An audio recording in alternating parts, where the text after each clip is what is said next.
તો અત્યારે તો આપણે એક પાણીની વ્યવસ્થા જોવાની છે કે એક બોરનું પાણી કંઈથી આવે છે ને આપણા ખેતરમાં કઈ રીતે આવશે તો આપણે એ બતાવીએ। આ એક ઢારિયો કરેલો છે તો આપણે વિચારીએ કે અહીંથી આની અંદર પાણી જાય કે ના જાય, તમે જોઈ શકો છો। તો આપણે બતાવીએ એ રીતે। કોઈ વરસાદ વરસતો નથી અને જેવો જોઈએ એવો વરસાદ પડતો પણ નહીં, જેથી કરીને આપણે પાણીની વ્યવસ્થા માટે જઈએ છીએ। તો તમે જોઈ નમસ્કાર મિત્રો, એસઆરવી ફાર્મિંગ બ્લોગમાં તમારું હાર્દિક સ્વાગત છે। તો આજે આપણે ફરીથી ખેતરની મુલાકાતે આવ્યા છીએ અને આજે આપણે ચેક કરવા આવ્યા હતા કે કાલે થોડો ઘણો પણ વરસાદ થયો એનાથી ખેતરની અંદર કેવું છે। તો તમે જોઈ શકો છો કે થોડા વરસાદની અંદર પણ ખેતરમાં અત્યારે કોરું જ છે, કારણ કે અહીં વરસાદ ઓછો જ પડ્યો છે બીજી જગ્યાની માફકે। તો અત્યારે કોરું જ છે, તો હજુ પણ રાહ જોઈ રહ્યા છે કારણ કે અત્યારે વાદળછાયું વાતાવરણ છે અને વરસાદ થાય એની રાહ જોઈ રહ્યા છે, પછી જ આપણે આની અંદર કંઈક કરીશું। તો અત્યારે તો આપણે એક પાણીની વ્યવસ્થા જોવાની છે કે એક બોરનું પાણી કંઈથી આવે છે ને આપણા ખેતરમાં કઈ રીતે આવશે તો આપણે એ બતાવીએ। તો અત્યારે બોરનું જે કનેક્શન છે લાઈન એ જોવા આપણે જઈ રહ્યા છે। તો તમે પણ જણાવજો કે પાણી અંદર આવશે કે નહીં આવે।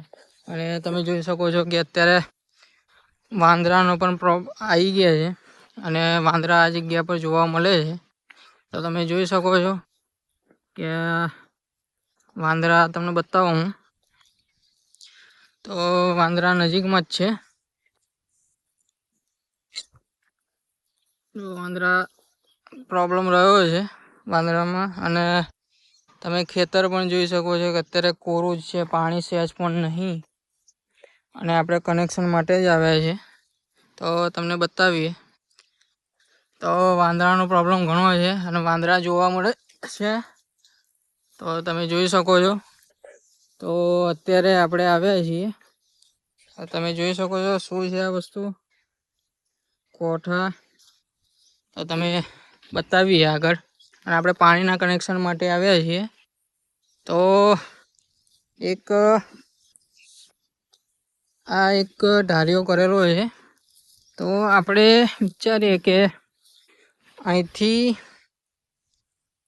આની અંદર પાણી જાય કે ના જાય, તમે જોઈ શકો છો। તો આપણે બતાવીએ એ રીતે। તો હવે આપણે આગળ જોઈએ કે જે લાઈન છે એ લાઈન હું તમને બતાવીશ કે લાઈન કેવી છે અને કઈ રીતે પાણી આવે, કારણ કે વરસાદની કોઈ ગણતરી છે નહીં, દરરોજ આવું વાતાવરણ જોવા મળે છે પણ કોઈ વરસાદ વરસતો નથી અને જેવો જોઈએ એવો વરસાદ પડતો પણ નહીં, જેથી કરીને આપણે પાણીની વ્યવસ્થા માટે જઈએ છીએ। તો તમે જોઈ શકો છો આજુબાજુનું વાતાવરણ। તો હવે આપણે જોઈએ કે લાઈનની અંદર અને વાંદરો કઈ બેઠો છે, તમે જોઈ શકો છો। તો આપણે ચલો લાઈન બતાવીએ કે લાઈન કઈ છે અને એ લાઈનના અંદર ત્યાંથી જ પાણી આપણે આવશે, અને જો વાતાવરણ આવું રહ્યું તો આપણે પાણી ચાલુ કરાવી દઈશું અને પછી ફરીથી રોપણીનું આપણે જે આયોજન કરવાનું છે એ આયોજન પણ કરી દઈશું। તો આપણે અત્યારે જે લાઈન છે એ લાઈનની નજીક પહોંચી રહ્યા છે, ત્યાંથી પાણી આવશે આપણા ત્યાં। અને બીજું પણ કે જે કુંડી છે ત્યાં આગળ લાઈન કેવી છે જોઈએ, આપણે બતાવીએ। તો જેহেતુ આપણે અહીંયા આવી ગયા છે, જો આ લાઈન છે અહીંથી પાણી જાય છે, તો તમે જોઈ શકો છો। તો આ રીતે આપણે પાણીનું વ્યવસ્થાપન કરીશું। અને અત્યારે જે પ્રોબ્લેમ બની રહ્યા છે કે વરસાદ વરસતો નથી, એના લીધે ઘણા બધા પ્રોબ્લેમ આવી ગયા છે। તો હવે ભગવાનને આવરદા કરીએ કે વરસાદ જલ્દી થાય અને આપણી રોપણી થઈ જાય એવી આશા રાખીએ છીએ। તો તમને બતાવ્યું, તો આપણે બતાવીએ કે જે લાઈન છે એ લાઈનથી આ જે ઢાળીઓ છે એ ઢાળિયા મારફતે આપણે પાણી આવવાનું છે। તો તમે જોઈ શકો છો કે આ ઢાળિયા મારફતે આપણે પાણી લઈ જવાનું છે. તો પેલા ખેતરની અંદર પાણી જશે કે નહીં જાય એ જોઈએ. આપણે હવે એકવાર ટેસ્ટિંગ તો કરાવીએ, એકવાર પાણી ચાલુ કરાવીને જોઈએ કે પાણી અંદર ખેતરમાં જાય છે કે નહીં જતું. તો પછી આપણે પ્રોપર ઢારીઓ પણ કરાવી દઈશું, અને જેથી કરીને પાણી સરળતાથી નીચે ખેતરમાં ઉતરી જાય અને આપણે જે રોપણી કરવાની છે રોપણી થઈ જાય. આજે પાછો એક વિશ્વાસ રાખીને બેઠા છે કે વાદળ તો ઘણું છે પણ વરસાદ વરસતો નથી. જે જગ્યાએ વરસાદ થાય છે એ જગ્યાએ વધારે થાય છે, અને જે જગ્યાએ નહીં થતો એ જગ્યાએ નહીં થતો. તો મિત્રો, તમે વ્લોગની અંદર બન્યા રહેજો, અને જો વ્લોગ તમને ખેતીને લગતા સારા લાગતા હોય અને તમારે જોવા ગમતા હોય તો વિડીયોને લાઇક કરી દેજો, વ્લોગને લાઇક કરી દેજો, અને ચેનલને સબસ્ક્રાઈબ કરવાનું પણ ભૂલતા નહીં, જેથી કરીને આવાના વ્લોગ મળતા રહે તમને, અને તમને ખેતીની અંદર જે માહિતી મળે છે એ વધારે મળે, અને તમે પણ એ રીતે જ ખેતી કરો. તો જે આપણે ઢારીઓ સીધો આવે છે એ ઢારિયા મારફતે આપણે પાણી લેવાનું છે.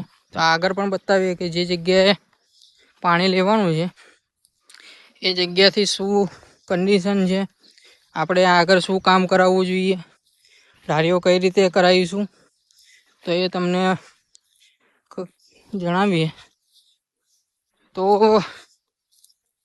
આ રીતેની કન્ડિશન છે. તો તમને જોઈ શકો છો કે આપણે જે વચ્ચે એક ઢારીઓ નાખ્યો છે એના મારફતે જ આપણે પાણી લેવાનું છે. તો એક આ ઢારીઓ છે સીધો. તો મિત્રો, અત્યારે વાતાવરણની અંદર ઘણો બફારો પણ છે, અને વરસાદની તૈયારી હોય એવું લાગે છે, પણ વરસાદ થતો નથી, જેથી કરીને ઘણા બધા પ્રોબ્લેમ આવે છે. તો વિડીયો બ્લોગની અંદર બન્યા રહેજો. અત્યારે તમે જોઈ શકો કાલે થોડો ઘણો વરસાદ થયો તો પણ જમીનની અંદર આ રીતના પ્રોબ્લેમ છે કે જમીન હજુ પણ લીલી થઈ નથી. તો અત્યારે તો રોપણી અશક્ય છે કે વરસાદ પડ્યા વગર રોપણી કરાય પણ નહીં, કારણ કે એકવાર તો આપણને જે ખોટ પડી છે એના લીધે આપણે સચેત થઈ ગયા છે. તો અત્યારે વાતાવરણ થયું છે, મોસમ પણ બની રહ્યું છે, તો તમે જોઈ શકો છો, પણ વરસાદ વરસતો નથી. અને વરસાદની રાહ જોઈએ. કદાચ વરસાદ પડે પછી હું તમને આની કન્ડિશન બતાવીશ, અને આપણે પાણીનું પણ જે વ્યવસ્થા છે કરવાની છે ટૂંક સમયમાં, જેથી કરીને થોડા વરસાદ પછી રોપણી પછી આપણે પાણી લઈ શકીએ અને પાણીની અંદર કોઈ પ્રોબ્લેમ ના આવે. એથી આપણે પાણીની વ્યવસ્થા પ્રોપર કરવાની છે. તો વ્લોગની અંદર બન્યા રહેજો. તો આપણે અત્યારે વાગ્યા છે 4 વાગે આપણે ફરીથી ખેતરમાં આવ્યા છીએ, કારણ કે અત્યારે થોડો ઘણો વરસાદ થઈ ગયો હતો. તો આપણે જોવા આવ્યા હતા કે ખેતરની અંદર કેવો વરસાદ થયો છે.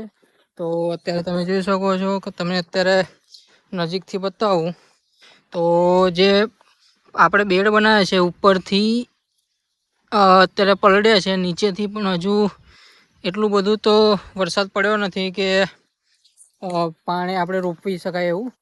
તો અત્યારે આપણે ખાલી જોવા આવ્યા હતા. તો આપણે બપોરે પણ સવારે પણ આપણે જણાવ્યું હતું કે વરસાદ પડ્યા પછી જ આપણે રોપવાનું છે. તો આપણે અત્યારે જોવા આવ્યા હતા કે વરસાદ પછી કેવો માહોલ છે, એટલે આપણે જોવા આવ્યા છીએ. તો સામાન્ય રીતે ઉપરથી થોડુંક પાણી દેખાય છે કે ભાઈ પારા પલળ્યા હોય એવું લાગે છે, પણ હજુ અંદર તો એવું ને એવું જ છે. તમે જોઈ શકો છો બધાય.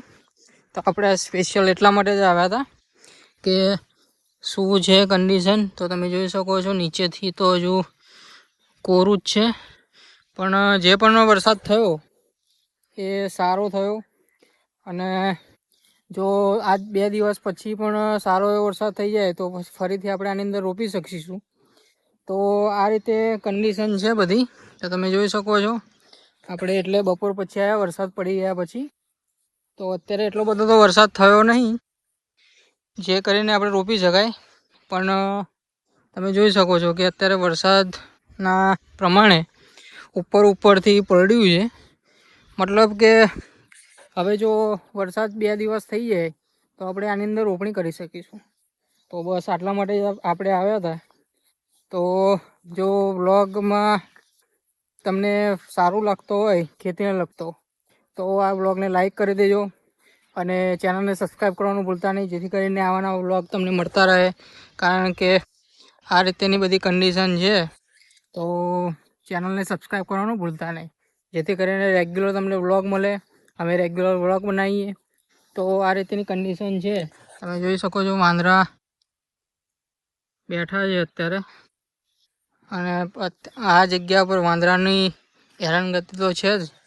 તો વ્લોગમાં બને રહીજો. હવે આપણે આગળનું અપડેટ બીજા વ્લોગની અંદર બતાવીશું કે ફરીથી વરસાદ પડ્યા પછી કેવી કન્ડિશન છે, અને પછી જો સારો વરસાદ થાય તો આપણે ફરીથી પ્લાન્ટ લાવીને રોપણી કરી નાખીશું. નહીં તો બાકી આપણે જે સવારે જે આપણે જોયું કે આપણે જે પાણીની વ્યવસ્થા માટે ત્યાંથી આપણે પાણી લાવીને ચડાવી દઈશું. તો વ્લોગમાં બને રહીજો. ધન્યવાદ.